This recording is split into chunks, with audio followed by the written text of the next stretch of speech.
ನೀವು ನೋಡ್ತಾ ಇದ್ದೀರಾ ಮಾಸ್ಟರ್ ಸಾಯಿ ಯೂಟ್ಯೂಬ್ ಚಾನಲ್. ಇಂದು ನಿಮಗೆ ಹೇಳುವ ಕಥೆ ಭಕ್ತಿ ಮತ್ತು ಅದ್ಭುತ ದೈವಿ ಶಕ್ತಿಯ ಕಥೆ. ಕರ್ನಾಟಕದ ಗದಗ್ ಜಿಲ್ಲೆಯ ಲಕ್ಷ್ಮೇಶ್ವರದಲ್ಲಿ ಇದೇ ಒಂದು ಪವಿತ್ರ ದರ್ಗಾ.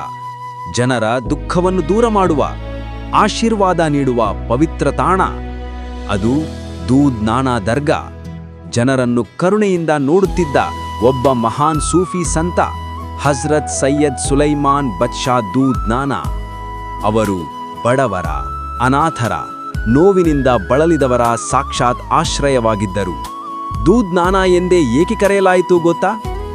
ಜನರು ಹಾಲನ್ನು ಸಮರ್ಪಣೆಯಾಗಿ ತರುತ್ತಿದ್ದರಿಂದ, ಹಾಲಿಗೆ ದುವಾ ಮಾಡಿ ಜನರ ಸಂಕಟಗಳನ್ನು ದೂರ ಮಾಡುತ್ತಿದ್ದರು. ಒಂದು ದಿನ ಒಂದು ತಾಯಿ ತನ್ನ ಅಸ್ವಸ್ಥ ಮಗನನ್ನು ದೂದ್ ನಾನಾ ಬಳಿ ಕರೆದುಕೊಂಡು ಬಂದಳು. ಕೈಯಲ್ಲಿ ಒಂದು ಚಿಕ್ಕ ಹಾಲಿನ ಪಾತ್ರೆ. ಕಣ್ಣೀರಿನಿಂದ ತುಂಬಿದ ಕಣ್ಣಿನಲ್ಲಿ ಒಂದು ಮಾತು, ನನ್ನ ಮಗನನ್ನು ಉಳಿಸಿ.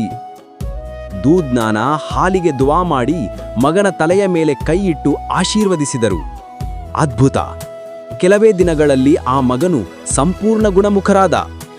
ಇದು ಜನರ ನಂಬಿಕೆಗೆ ಬೆಳಕು ಕೊಟ್ಟ ದಿನವಾಗಿತ್ತು.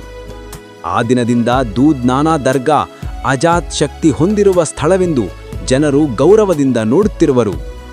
ಇಲ್ಲಿ ಬರುವವರು ರೋಗ, ನೋವು, ವಶೀಕರಣ, ದೆವ್ವ ಪಿಶಾಚಿ ಪ್ರಭಾವ, ಮನೋನೋವು, ಕುಟುಂಬ ಕಲಹ, ಯಾವುದಾದರೂ ಸಮಸ್ಯೆ ಆಗಿರಲಿ ಪರಿಹಾರಕ್ಕಾಗಿ ಬರುತ್ತಾರೆ. ಯಾಕೆಂದರೆ ಇಲ್ಲಿ ನಂಬಿಕೆಯೇ ಶಕ್ತಿ.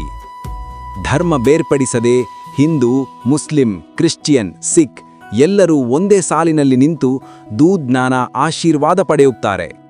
ನೀವು ಯಾವ ಸಂಕಟದಲ್ಲಿದ್ದರೂ ಹೃದಯದಿಂದ ಪ್ರಾರ್ಥಿಸಿ ನೋಡಿ, ದೂದ್ ನಾನಾ ನಿಮ್ಮ ಜೊತೆ ಇದ್ದಾರೆ. ಧನ್ಯವಾದಗಳು. ಮಾಸ್ಟರ್ ಸಾಯಿ ಯೂಟ್ಯೂಬ್ ಚಾನೆಲ್ ನೋಡಿದ್ದಕ್ಕೆ ಲೈಕ್, ಶೇರ್ ಮತ್ತು ಸಬ್ಸ್ಕ್ರೈಬ್ ಮಾಡಿರಿ. ಶಾಂತಿ, ಭಕ್ತಿ ಮತ್ತು ಪ್ರೀತಿ ನಿಮ್ಮ ಜೀವನವನ್ನು ಬೆಳಗಲಿ.